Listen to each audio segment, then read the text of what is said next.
Welcome to the Old Ways for the New Age podcast, where we weave the threads of traditional living into the tapestry of modern day life. I'm Hannah Forrest, a herbalist and naturopath with a deep love for plants, seasons, and the quiet rituals that shape how we live and care for ourselves. This podcast is an invitation to slow down and reconnect with the wisdom of the natural world through herbal medicine, folklore, seasonal living, ritual, astrology, and simple earth-honoring practices that can be gently folded into everyday life. I'm so glad you're here. Let's dive in. I wish to begin by acknowledging the traditional custodians of the land on which I live and record, the Wonjarabara people. I honour their enduring connection to the lands, waters, and communities, and I pay my respects to elders past and present. I also extend this respect to all Aboriginal and Torres Strait Islander peoples. Hello everybody, and welcome back to the Old Ways for the New Age podcast. My name is Hannah, I am your host, and this week we have a very exciting guest who is joining us again. I've spoken with this guest before and we've had such beautiful conversation, but we are welcoming back Rachael from Star Witch Astrology. So Rachael is a hereditary folk witch, soul astrologer, and transpersonal therapist experienced in oracular traditions and Western ritual arts. Her private sessions embody ancient practices in a contemporary form to support people through the planetary cycles and ultimately empower their lives with a love of magic and transformation. Rachael spends part of her seasonal year on a sacred mountain in Australia, walking the Indigenous rainforest, whilst pursuing academic studies in cultural anthropology and following her passion of traditional witchcraft and ethnobotany. She spends the other part of her seasonal year on her ancestral homelands in England. So welcome back, Rachael, and thank you so much for joining us again today. Thanks, Hannah, and hello, all you beautiful, cunning folk who are joining and listening today. It's a great honour to be back here. I know everybody loved our first conversation, so if you guys have missed that one, you can go back and catch that, and I'll put the link for that conversation in the bio as well, so you can easily find it in the show notes. But to start off, I thought maybe this time we could cover what type of astrology you actually practice, because today we're talking about Venus and the Venus gates and Venus's journey as the morning and evening star. So before we get into that, let's talk about embodied experiential astrology and how this makes it relevant for everyone today. Thanks, Hannah. So how I work with astrology is through my witchy lens. So because I come from a traditional witch background, and that is the sacred path that I craft and walk, I bring astrology in, transpersonal soul astrology, under the lens of witchcraft. Now, astrology is a sacred art and ancient occult tool, and just as there's many different types of, say, yoga practices or disciplines, there's many different schools and disciplines of astrology, just as different astrologers interpret it and offer it through their own personal lens and personality. So I am a transpersonal therapist, as you know, and what I love to do is work with astrology through astromythos, through verdant rituals, but coming back to embodied experiential astrology,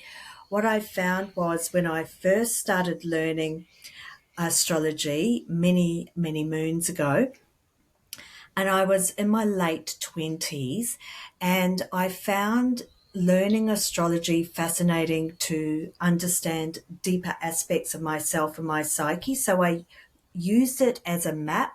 There's a school of astrology based on Jungian astrology, but I was using it more as a counseling tool, a psychological tool to understand myself better. But when I first started to study astrology, I found it quite dry and technical. And I do have to I share this with students and beautiful people that attend my offerings.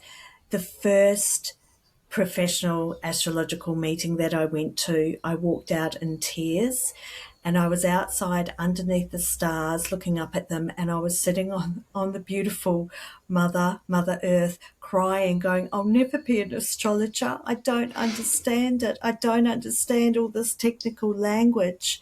Mm. And what happened was I found it very dry and technical, as I said, though I do have to say at this point, if you are venturing forth to teach astrology or offer it professionally, you do need to have a really solid foundation and understanding the planets, the signs, the houses, the aspects, the language, a foundational technical training point of view for credibility is really important. Same as if you're offering out herbalism. Yes, there's wild folk crafting, but it's important to understand for duty of care to your clients. But coming back to experiential embodied astrology, I was incredibly blessed and still have one of my dearest astrology friends, Babula, and we see each other regularly still to this day. I met her around this time, and she spoke in a very different astrological language for me. And it was so profound meeting the feminine energies in astrology. And I also was reading a lot of Demetra George's work. She's an incredible foremother of feminine astrology, M. Kelly Hunter. And I also was training as a transpersonal therapist at this time. And because I'm Taurian, Sun, governed by Venus, I'm all about the embodiment, the body. And what I found was that it's, whilst astrology is a disciplined practice and study that can take many, many years, it's very much up in the ether, in the air element, and it's important to bring it down and ground it through the body, which is part of the Venusian aspect. And because I'm also neurospicy, it's like I just want to say to different individuals out there that may relate to this, you don't have to remember or recall every planet, what sign and degree it's in, what house it's in, what aspects it's making to other planets, because when you're neurospicy and you've got this incredible capacity, we learn differently, we assimilate energies and information differently. And so once I also learned this about myself, it took all the pressure off of being judged of how worthy I was as an astrologer. And when I started to incorporate the ritualized ancient magic into astrology, this is when it became alive for me as a living tradition. And I started to work with the cosmological architecture. And saying that embodied astrology does not have to be complicated. It's physical, it's sensory. We're working with your chart through mythological storytelling. And I just want to read this taken from a mythological approach to transpersonal psychotherapy by Stanley Krippner and David Feinstein. I hope I have said the word correctly, the surname. Am I able just to read this to give context to this? Definitely.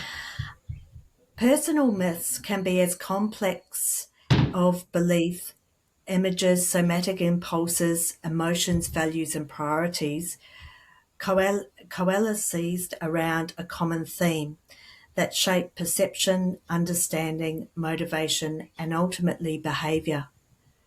When elaborated into narrative form, they are often expressed in symbols and metaphor, which is a great foundation for embodied astrology.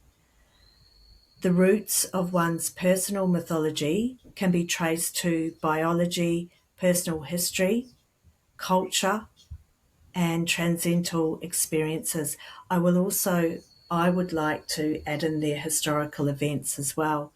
So this is by accessing the transpersonal observation and also how it relates to the human psyche through archetypes and the connection to Earth cosmology. This is the type of astrology that I personally offer. So it's got a different lens and perspective to Mm-hmm. maybe what more standardized Western astrology offers. But as I said, there's many different amazing interpretations and incredible different forms of astrology and astrologers out there. It's an Yeah. incredible ancient art. I mean, there's definitely so many different forms of astrology, and it is interesting how differently everybody views things. But I love the way that you practice astrology because that makes a lot of sense and resonates for me and my brain and the way that I work. And one of my favorite astrology books that I have is on the archetypes of each sign and kind of the storytelling behind the planet and the mythos and how it came to be. So that for me makes a lot of sense, and I'm able to understand a planet and a sign deeper when I read the archetypal story behind it. So I think that that's going to resonate for a lot of people. But yeah, let's talk about Venus as an archetype because I think you do a lot of work with Venus in what you offer. You do education around Venus. You're offering a course soon, which we'll talk about later. But let's talk about Venus as an archetype and who Venus is. Let's meet Venus a little bit. Okay, I'd love to do that. And just before we dive into Venus with great reverence, I'd just like to at this point say there is a huge renaissance with what's called sidereal sky astrology Mm-hmm. and tropical Western, and they're quite different. So I just want to speak into this at the moment, if I can, because Yeah. some people may be picking up astrology and going, well, why are the constellations different? Why is sidereal sky astrology different to Western? The two systems coexist side by side. No one is better than the other. It's just a personal, individual choice. So, this is what I love to teach and offer as well. So, just to articulate this, around 26,000 years ago, the constellations and the zodiacal signs of Aries through to Pisces. So I'm working with the 12 zodiacal signs. I'm not incorporating, there's a lot of conjecture out there over the 13th sign. I'm not talking about that. But 26,000 years ago, approximately, the constellations in the heavens, in the sky, they corresponded and were directly aligned with the zodiacal signs because of the precession of the equinoxes and the shifting of the axes of the earth over this huge amount of time, they have separated. So that's why now, because of the earth's position, I hope I'm getting the language correct here, because language is very important with naming things correctly. And sometimes my brain is moving so quickly to my mouth not keeping up.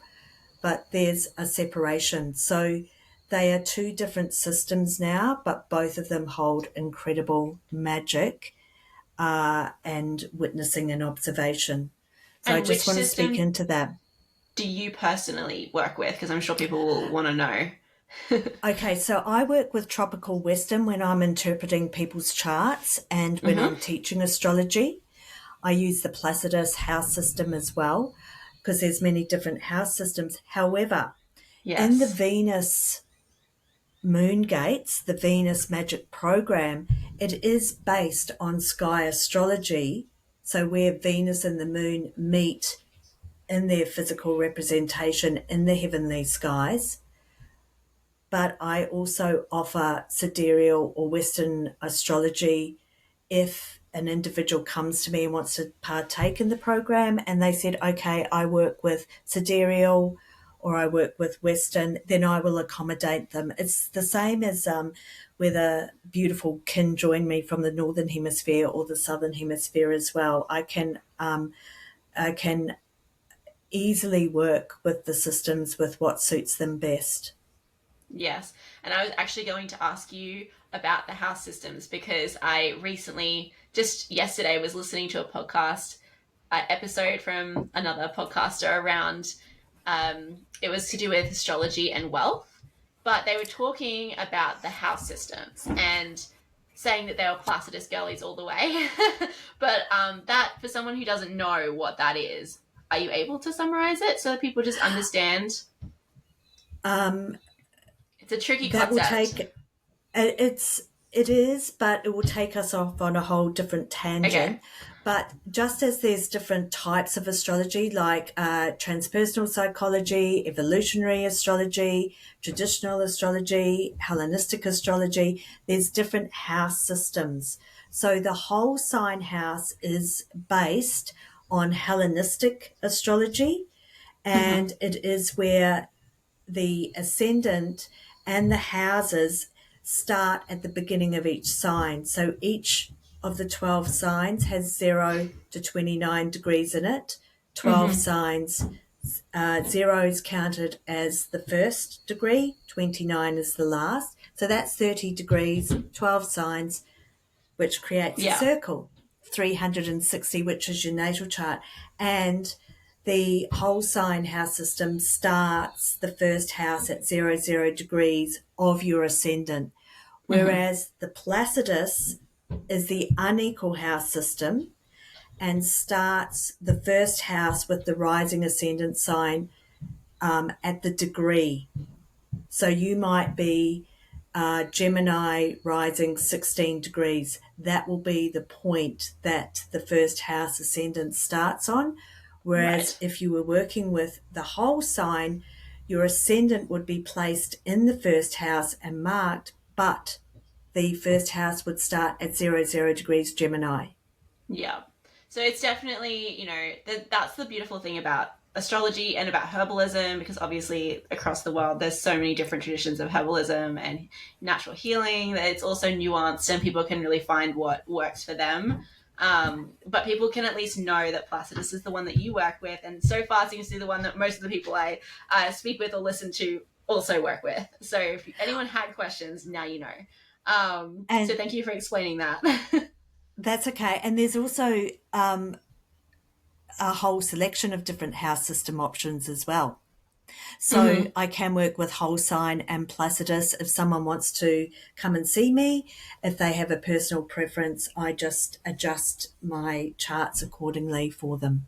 Yeah. Yeah, that's great. And you have so many beautiful offerings. So I'm sure people are going to be listening to this going, "Yes, I definitely want to do a session." Because she definitely knows what she's talking about. But let's get back on track, and because I've taken you off the path, let's talk about the archetype of Venus and what Venus symbolizes in astrology, and kind of a bit of the mythos around Venus. Okay, so this is through my personal lens, and Venus as an archetype in astrology relates to our personal empowerment, our values, and our principles. She also governs wealth and financial prosperity. Because Venus is the planetary ruler of Taurus and Mm-hmm. Libra, so Taurus is Earth, this to me is embracing the embodiment somatic energies of our physical beauty, our imagery, our inner beauty, our relationship to our self love and esteem. And within the energies of Libra, the arts and literature, creative inspiration, uh, also sovereignty, self governance, relationship and love dynamics. I also like to work with Venus as the cosmic queen of heaven, so the etheric feminine temples, oracular priestesses of the old ways, prophecies and visions, magic rites, definitely soul growth and transformation in Mm-hmm. relationship to the mythology of Venus when she's worked with in different historical epochs, different classical mythological representations. So the gods and goddesses are based on Roman mythology and astrology, so Venus, but she's also known in the classical myths as Aphrodite.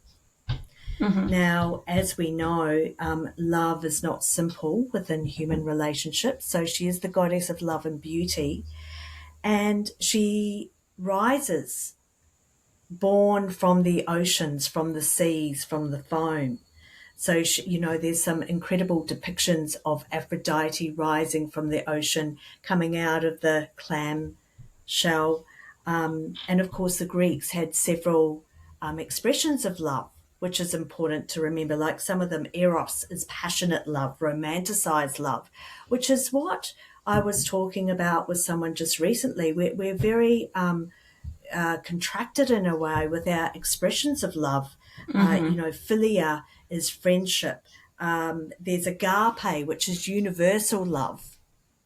There's Yeah. different forms of love. So it's very interesting to go and explore what the Greeks talked about with the different languages of love and different expressions of love. This is Aphrodite, Venus as well.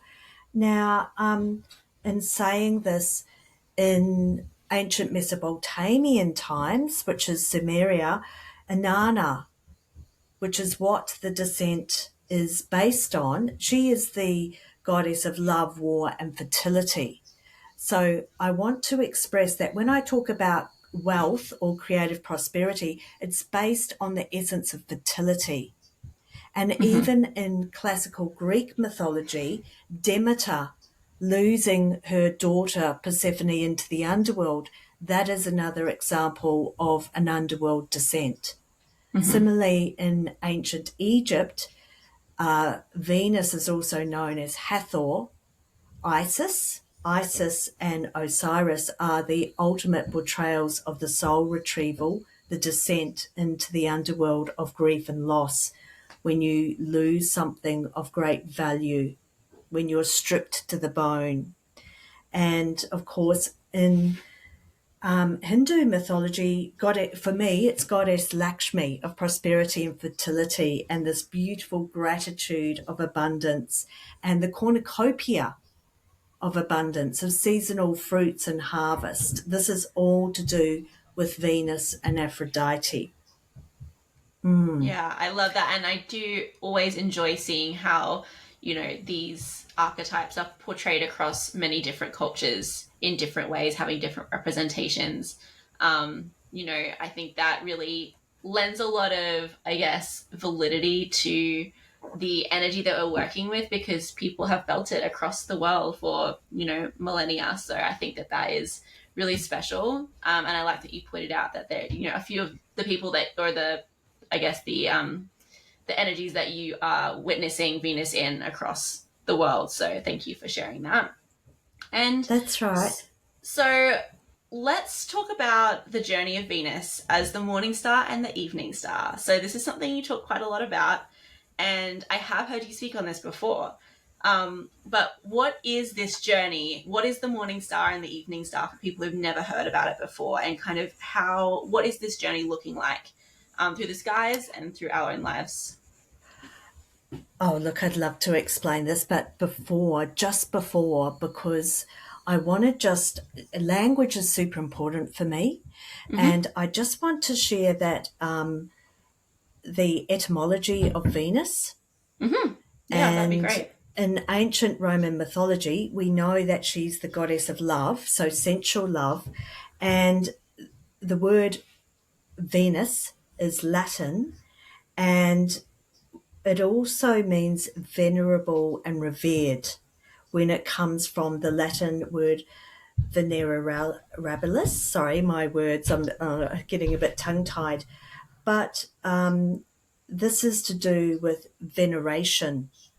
So, Mm. this is why I work with verdant rituals, but also for me, before I dive into the Venus gates, because there's some incredible offerings out there from many different astrologers on the Venus gates as well. She's getting a lot of airplay, which is Yeah. great. But what I offer as a witch is her connection to ecological magic. Mm.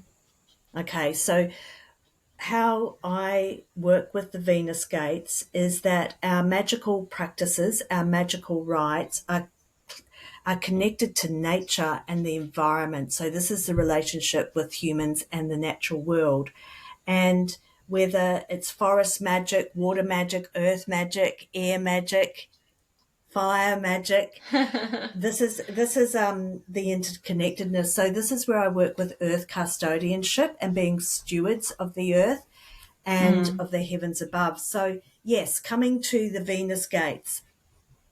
So astrologically, Venus, her synodic cycle takes 584 days. And I want us to take a breather and just to sit and just take the pressure off, because I'm going to give some astrological information. You do not need to retain it. Just let the essence wash over you, because this can take a long time with the technical cycle of Venus retrograde. Happens every approximately 19 months, which is 584 days. So that is the Venus retrograde that starts the cycle. So every 19 months, Venus goes retrograde for a period of around 40 to 42 days. And that starts the cycle of her descent as the morning star for approximately 8 months. What this means is that there is a new Venus cycle every 19 months, and she goes through descending, and the retrograde cycles are based on the 5-pointed star. So the 5-pointed star, this is the cycle in the heavens that Venus makes as a planet, as her orbit. Some people refer to it as the flower of life. I refer to it as the 5-pointed star because I come from the witchy pentagram magic. But a lot of people don't know that this is how Venus moves in the heavenly sky. So many, many years ago, I met an incredible solitary witch, and to come on to cross the threshold onto her property, she asked you a riddle or a question.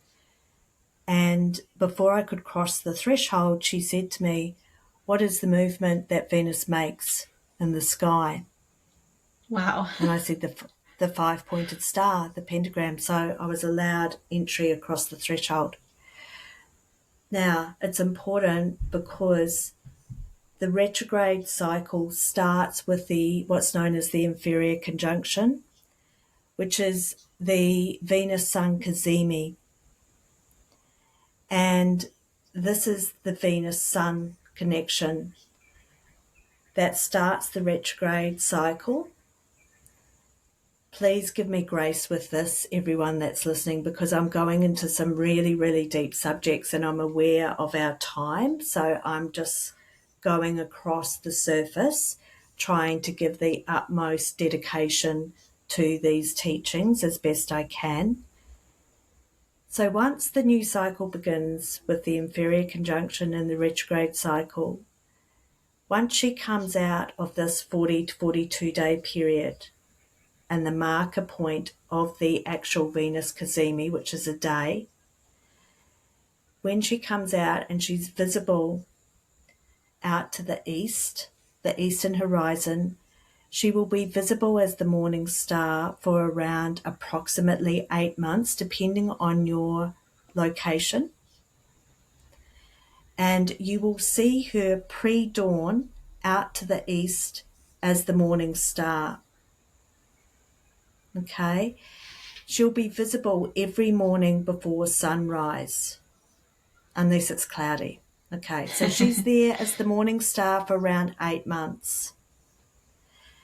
At this point, I'm just talking about the morning and the evening star cycle. I'm not talking about the Venus moon gates. I'm coming to that. Yeah. So after 8 months, Venus disappears from view from the eastern horizon, and she disappears into the underworld.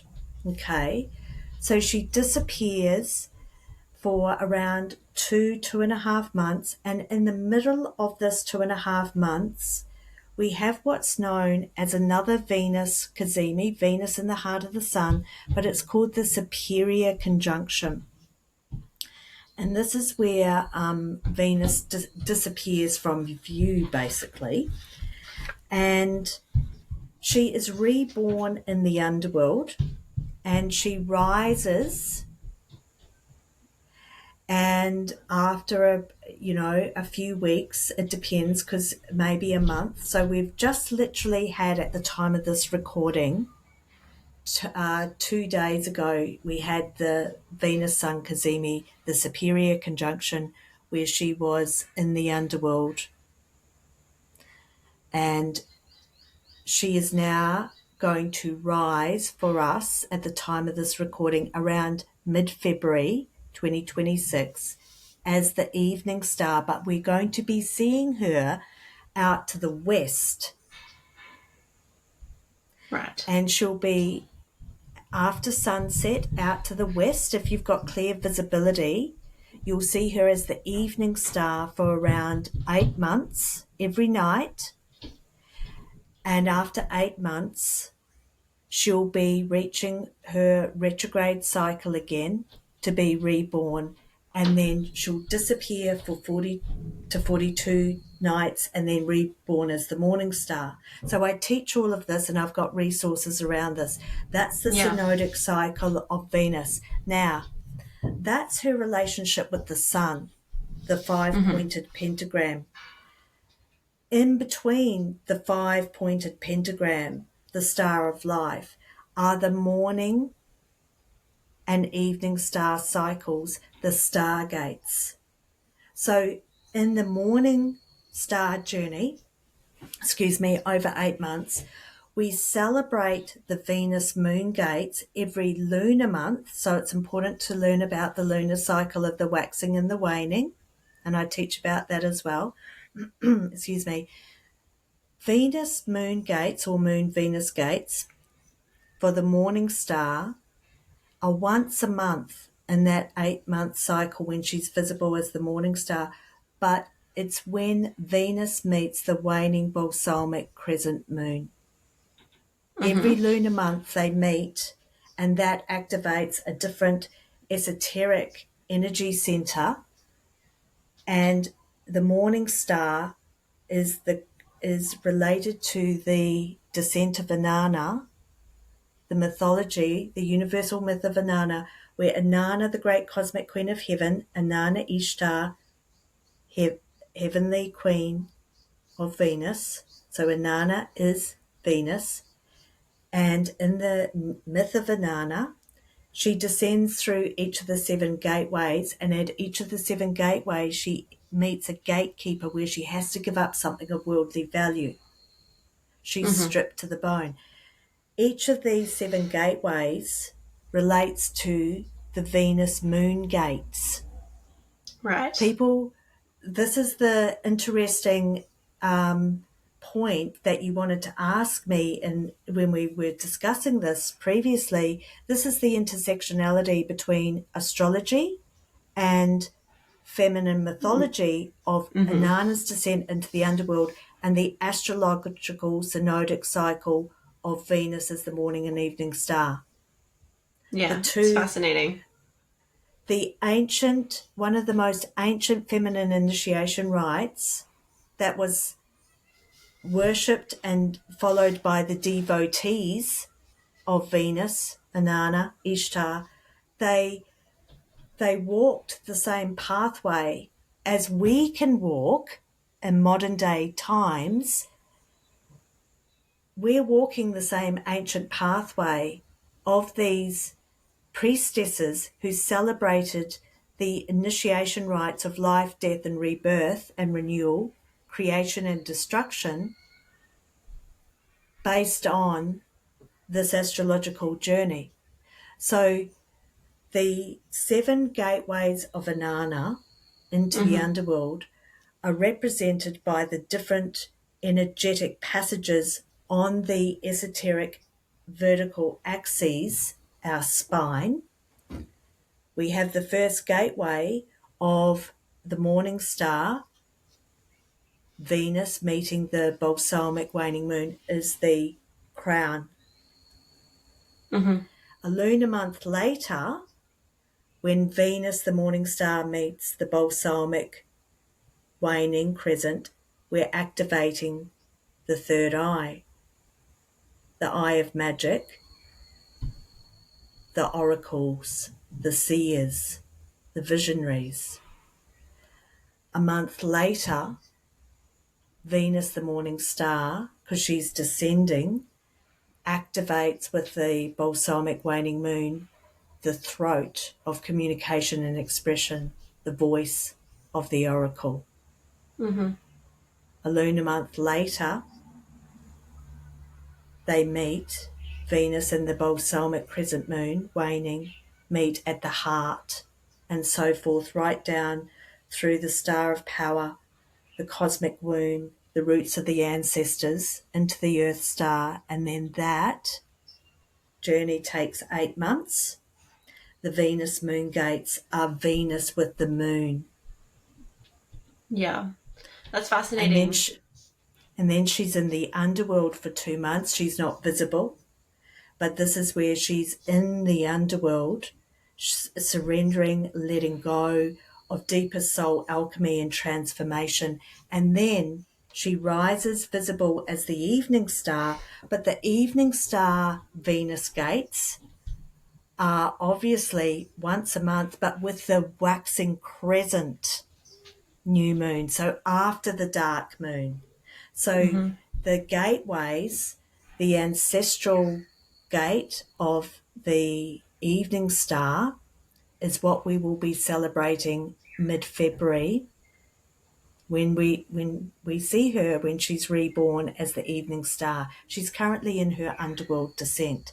And then every lunar month with the evening star, she's rising up through the vertical axes of the esoteric secret chambers, secret passages, which some people are familiar with the word chakra. I'm trying to bring back reverence to these ancient esoteric meeting points that I'm calling secret chambers or secret passages, because they hold secrets for you.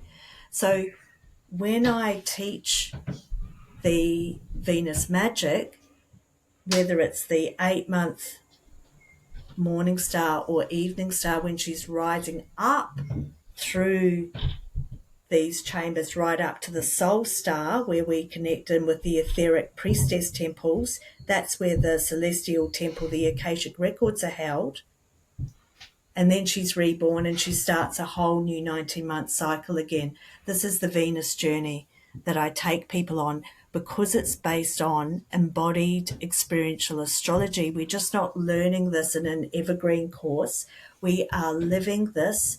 We are working with spiritual bloodlines, creativity, empowerment, love and connection, oracles, psychic perception, divine love and consciousness. This is how we work with the Venus gates in a more embodied, intimate way.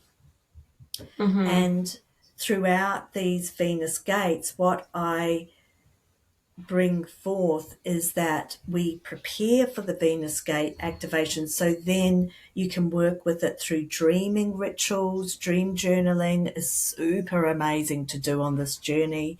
Working with plant allies, plant lore, like the sacred botanicals of Venus and the moon. Yeah. Now, ancestral work. So we've got to remember we're working with the energies of Venus, which we've talked about her themes, her archetypal themes. Also, in the transpersonal approach, there are, when I work with any planet or sign, it has a opportunity for a very healthy, optimum, creative, fulfilled expression.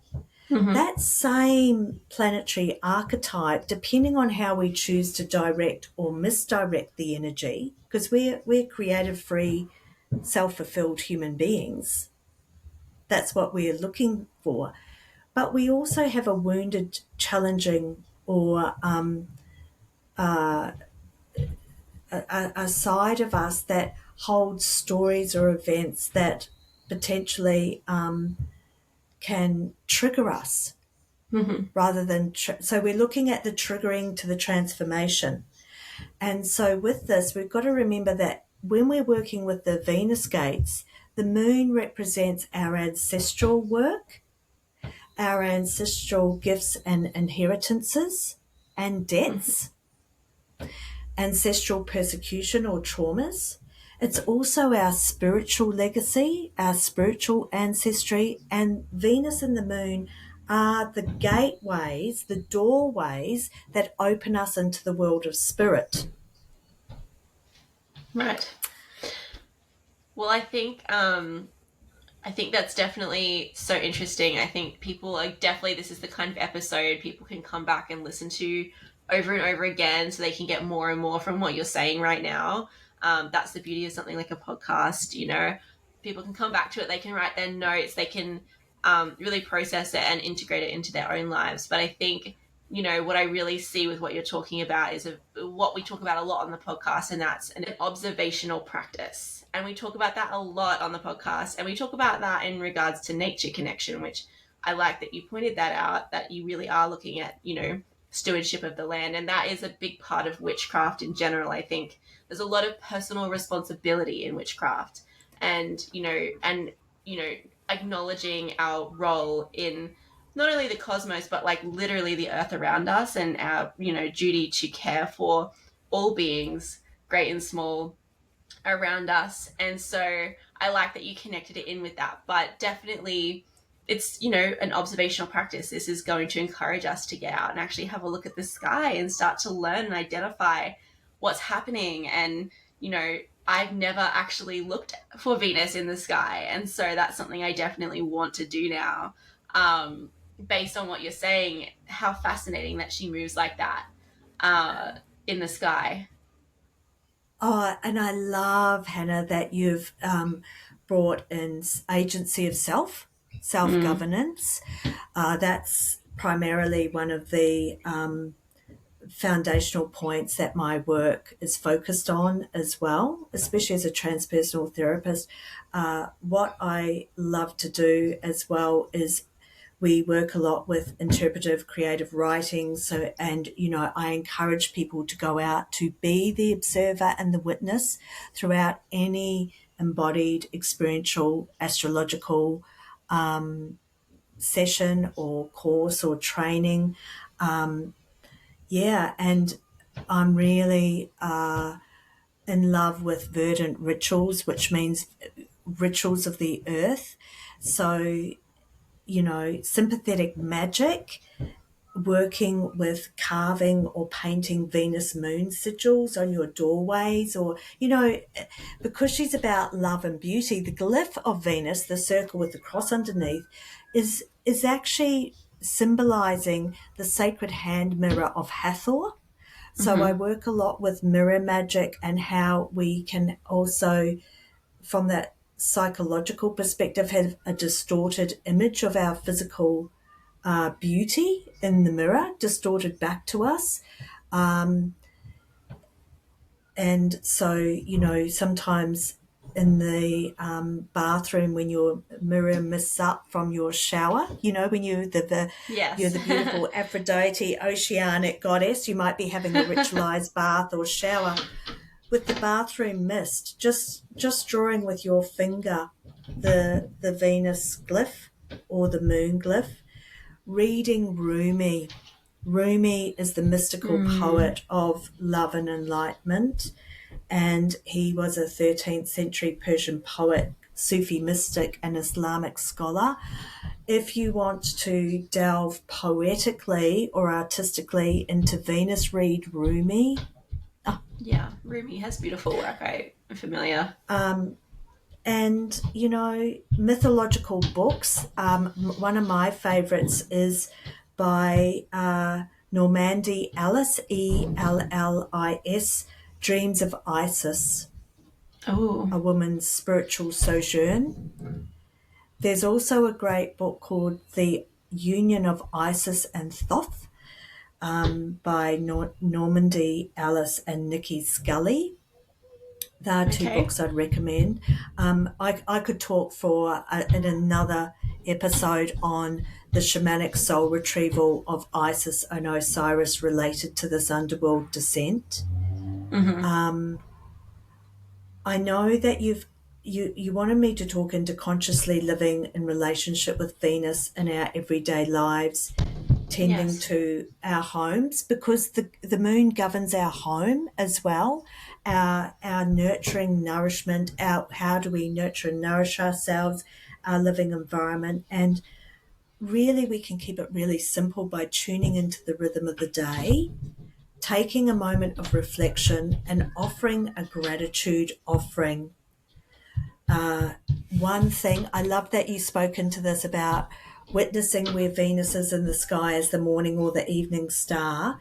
So noticing where the sun rises. I also always start my rituals with, okay, wherever you're located, just take a moment with a hand on your heart and your belly to focus on your breath to arrive, and just feel where east is for you at this moment in time. Where does the sun rise? Just feel that in your peripheral location, east, because that will be the place of the rising sun.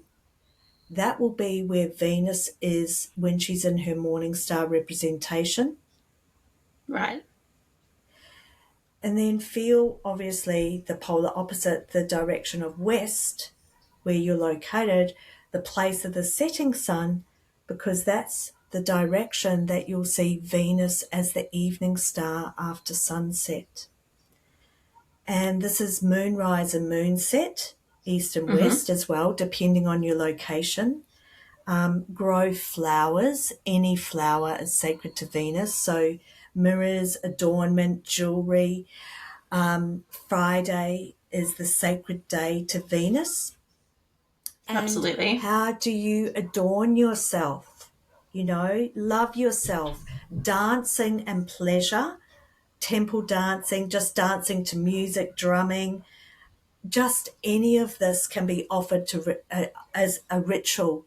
We don't need to be performative. We don't need to have lots of altar paraphernalia, though I do love it. I am Yeah. Taurian. I do go if like if I'm it's just what you're into, you don't need it. Yeah. that's But you're right. welcome to. That, It's about pleasure, that, right? yeah, she is. And Venus can be quite decadent. Now remember, Venus, venerable. Where do you think the etymology of venereal disease comes from? Sexually transmitted diseases. Oh no. Yeah, The other so, side, yeah. yeah, like there's magic and beauty, but there's the dark and the light and the crooked path in between, and Mm. all of the sacred and the profane. And this is why I love it. It's not about Mm-hmm. purity or righteousness. Yes. There's a spaciousness in this for all of our individual expressions, because we come from very different diverse cosmologies and path walking. So, and it's not just for the feminine either. This is for all beautiful, creative folk. Yeah, She, absolutely. the sun and the moon and Venus and the planets are there for everyone.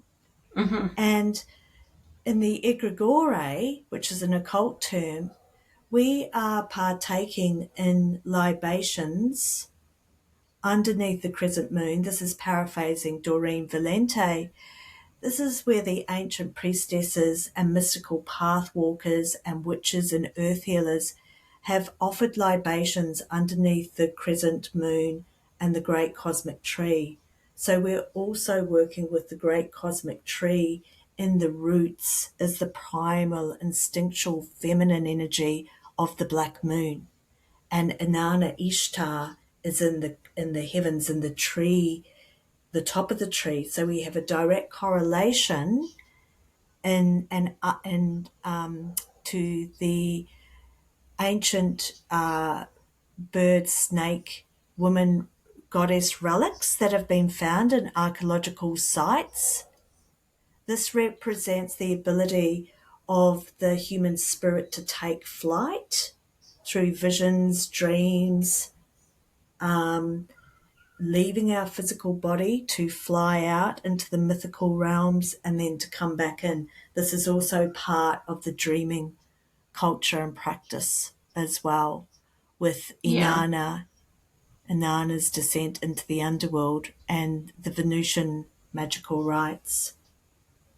And I like that you mentioned this. I guess if you want to use this term, I'm not sure how you prefer to refer to it, but like the shadow side um, of Venus, of any archetype. I think it gets lost a lot in modern, witch chalk culture, where we kind of, Yeah, put a binary on an archetype, and that's not actually how it was. I think, to be able to experience and work with the full spectrum that each archetype has to offer is important.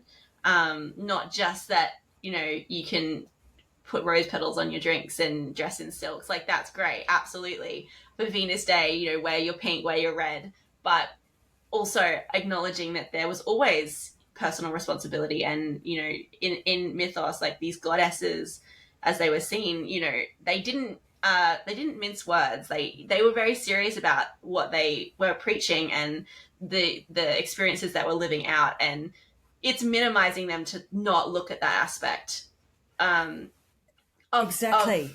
personal work. Yeah, and the hard stuff that was a part of their lives, because also a lot of these stories were very tragic. A lot of them had tragedy in them, and even when you're talking about the descent of Inanna and like the stripping of her and what she had to give up, it's very alchemical. It's very yeah, full spectrum, embodied, very, yeah. Grief and loss. Mm, So multifaceted. I love how you brought up that it's almost a reductionist view to yes. simplify it in binary terms. Absolutely. Sometimes the binary terms do help people get a grasp of it, but she is multifaceted. Like even Black Moon Lilith is more than the mythology of Lilith.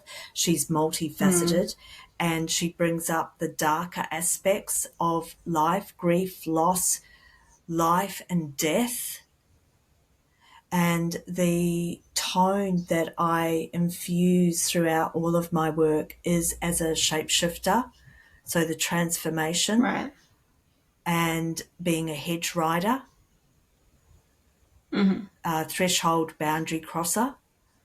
So this is very prominent for the current evening star journey because she is governed by Capricorn Saturn. So we're working with the gilded bones and the underworld sequence of the bones and the dust and the rebirth that comes from this. It's why was there that mythological storytelling of Demeter, the earth mother, the harvest Mm-hmm. mother, when she lost Persephone to the underworld?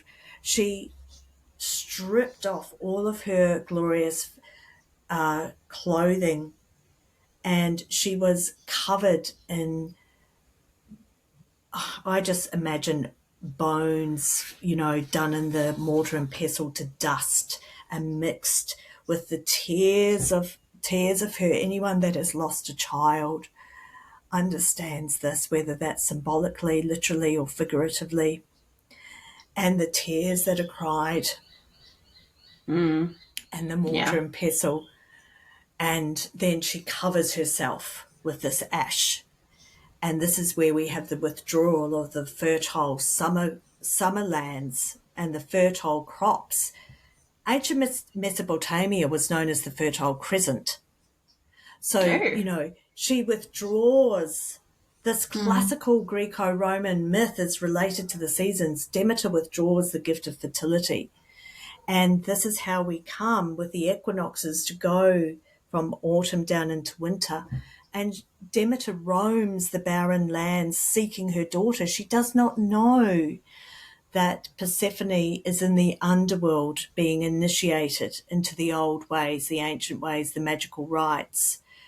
But Demeter roams the land in anguish and grief and loss because she does not know. And this is part of the deep mystery. We cannot know. mm, And so when she discovers Persephone, Persephone actually comes back to the surface of the earth from the underworld caverns.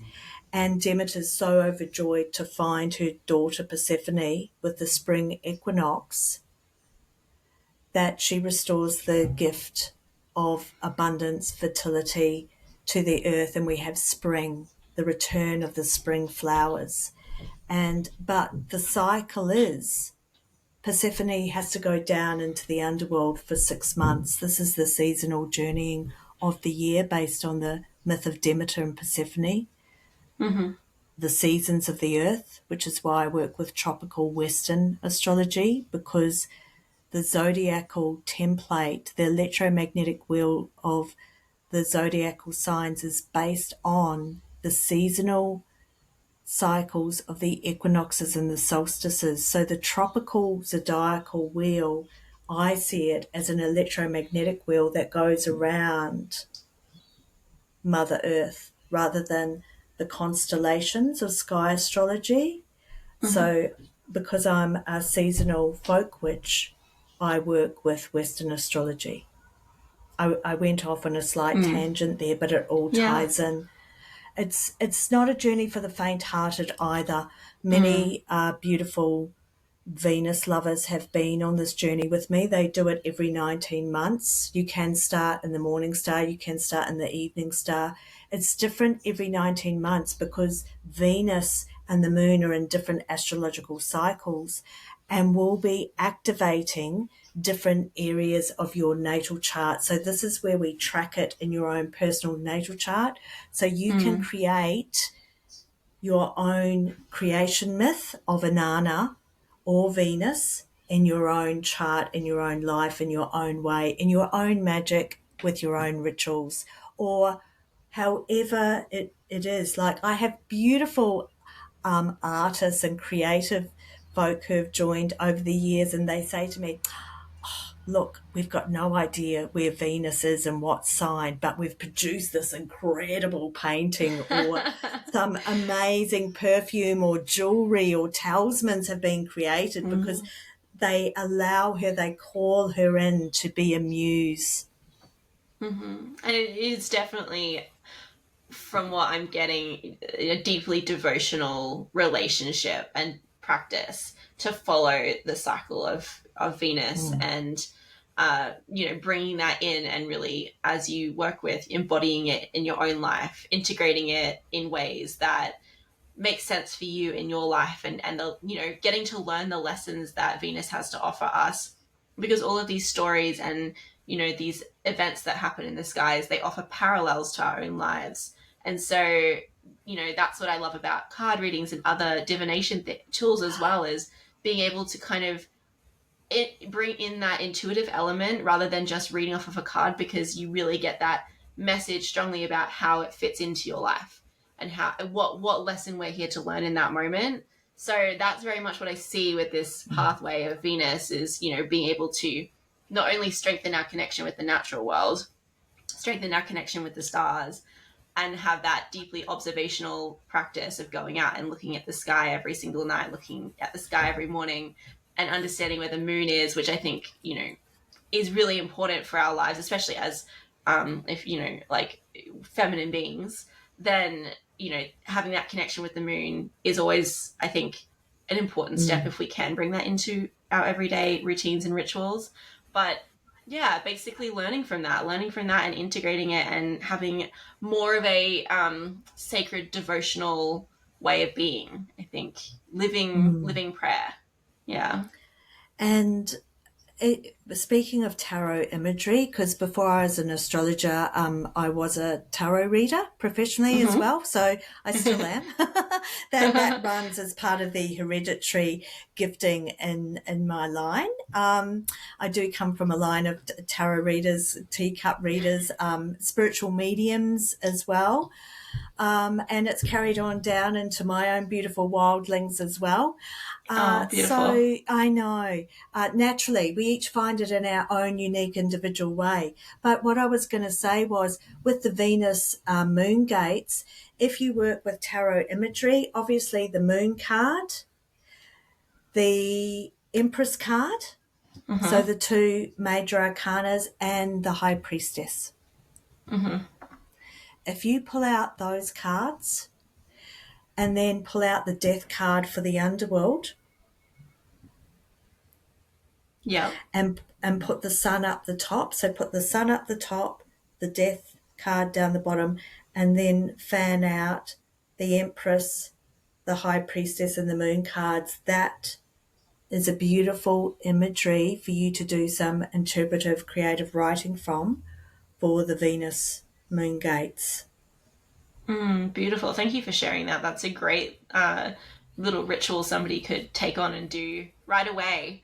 You do talk quite a lot about, plants that are sacred to you that you commonly work with, and obviously we can work with all flowers as a part of Venus and devotion to Venus and working with Venus energy. But are there some in particular that you quite enjoy working with? I think you've worked with, yeah, definitely rose, but blue lotus. I love blue lotus for any ritual preparation. Hydrangeas are my favourite at the moment. They're sacred to Venus, and I grow them on my eastern wall. And I actually have hydrangea plants at my thresholds of my front and my back doors because they're an ancient witch's flower for protection as Mm-hmm. well. As I mentioned, mugwort is Oh, sacred to love the mugwort. moon. As a daughter of the plant, I'm in service to mugwort. She's an incredible dreaming plant and woman's ally, but also same as blue lotus. Mm-hmm. There's an abundance of Venusian botanicals. Yarrow is a sacred one. Any flower petals. There's a plethora of moonflowers as well and moon herbs. So we cover all of the sacred botanicals from the perspective of sympathetic magic Mm-hmm. as well. And all of this I've included. If anyone wants to do the morning or the evening star program with me, there is a new evening star program starting mid-February 2026. But there's a whole Star Witch library full of resources where I teach you how to track the moon gates in your own natal chart. There's resources written on what we've been speaking about, the botanicals we bring in sacred rituals. And what I've done is with this new Evening Star 9 month program, I've made it really affordable. So in previous cycles, I would include a special reading, etc. But what I've done is I've just kept it really affordable with resources and teaching tools so that you can join the 9 month program. It works really well whether you're in the northern or southern hemisphere, because if you can't join the live group call, the recording comes out and the group call is a few days before the actual exact Venus moon conjunction. So you can Mm-hmm. listen to the replay and then weave it into your own magical rites. And yeah, so And so people also, get access to this library through through working with you through the program. yes, it's an online student portal through my website once you've signed up for the program. And there's Yeah. also a payment plan. So I've kept it really reasonably priced because what I've done is I've separated the Venus Law session from Mm-hmm. the actual program. So you can purchase separately a Venus Law one-on-one personal session with me if you don't want to do the program. And that's where we look at, are you a morning or evening star? What Venus Mm-hmm. gate were you born under? What sign is Venus in your chart? Does she aspect any planets? Where is your moon? What does that mean? I put a very witchy lens onto it. And, you know, if you feel called just to experience a one-on-one Venus Law session with me, I've given a special code to apply at the checkout, Venus in capital letters, VENUS, and that gives a 15% discount just on the session. The program is very reasonably priced and affordable in Australian dollars, and because you get the recordings and all of the Star Witch Library resources, there's some incredible star conversations with other incredible evolutionary teachers and witchy folk. There's how to track the charts and Mm-hmm. how to track the gates. There's a lot in there. It's Yeah. really quite a beautiful program to join, and it works well whether you're in the northern or the southern hemisphere. I actually have friends who've done your Venus programs before. You'll know Leanne, who lives up here as well. She won't mind me Yes, dropping yeah. her name. And she's raved about it. She really enjoyed doing Oh, it. I think she's maybe done it more than once. And so I definitely think that's such a valuable offering for people who are, wanting to continue investigating this and looking at how it is relevant for them in their lives. Leanne was beautiful because we live in the same mountain. Um, and Leanne had to travel off the mountain early morning. She was my morning star observer. You know how we were talking about the observer and the witness? So she had that Yes. role of witnessing and seeing Venus as the morning star.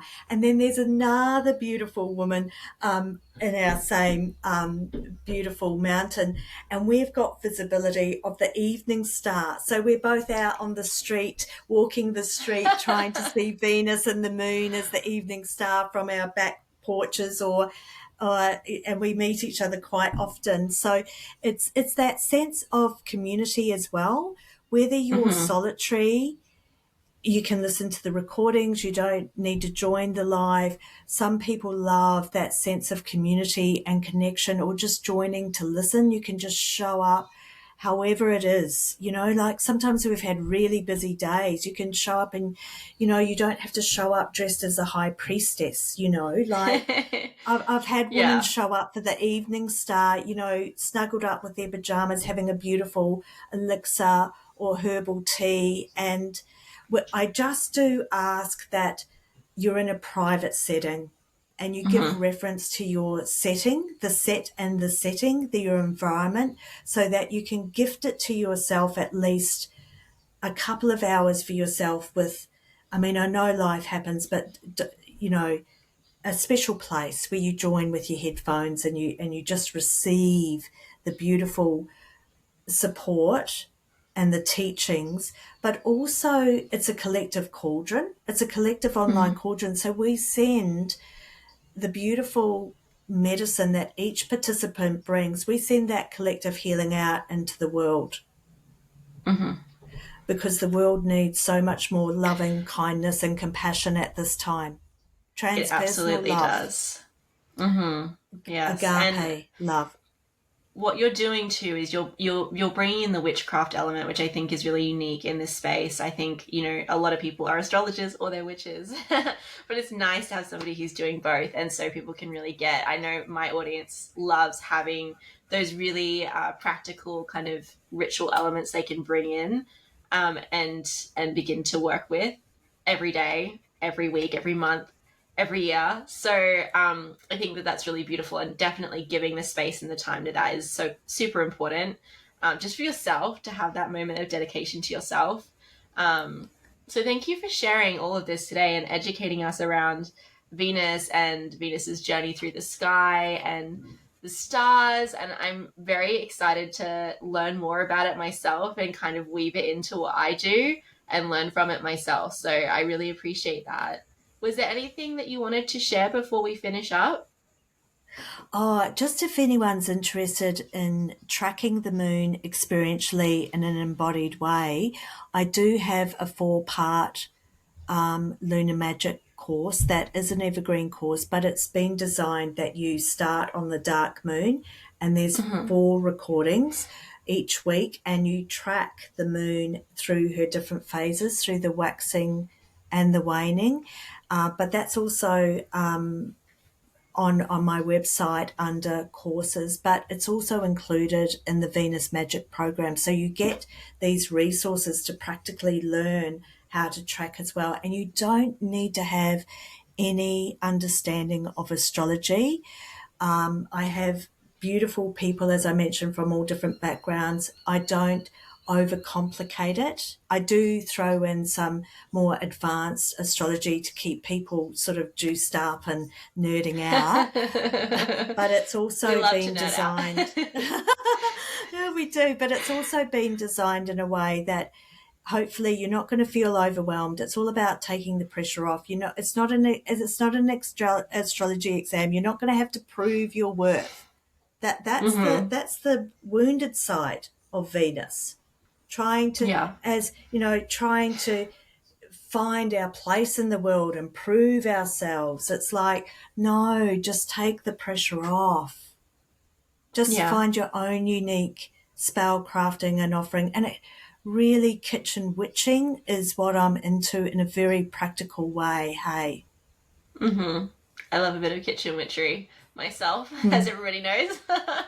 Well, thank you again so much for sharing, and it's been always a delight to have you on and speak with you, and you have so much wisdom to share with people. And again, I just love that people can really take what you share and work with it really in a practical way. So definitely I'll pop all of this information in the show notes so that everybody can find your different courses, your website, your Instagram, because you share great stuff on your Instagram, and also so they can sign up to your mailing list because you always send out little updates in your email list, which is great, little astrological updates. So for people who kind of want just a little reminder that something's happening, I know you often will talk about something that's occurring at the moment.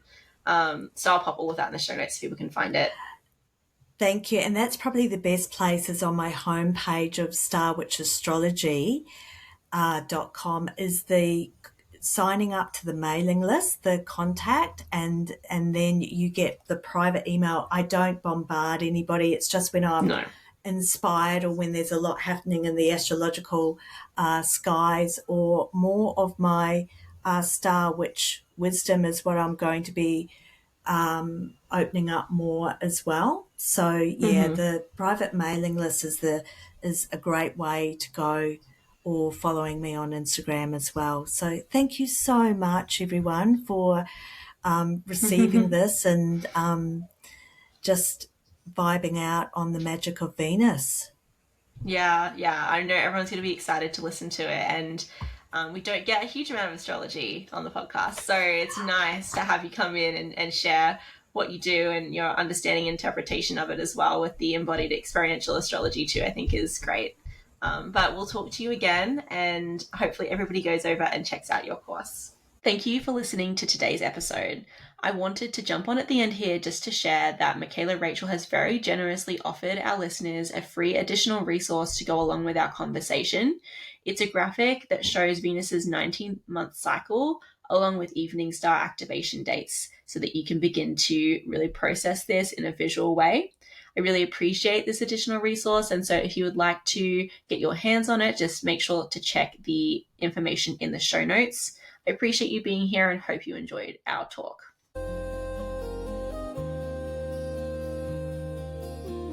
Thank you for listening, and I hope you enjoyed today's episode. Your support means the world to me, and if you have a free moment and would like to leave a review, a comment, or a rating on your platform of choice, that would go a long way towards helping me to grow the podcast and reach more people. If you are already subscribed, check out my Substack newsletter. Over there, I share lots of free resources, as well as an option to join as a paid subscriber, which is another beautiful way you can support my work. May what you've heard today guide you in living a little more slowly and a little more connected.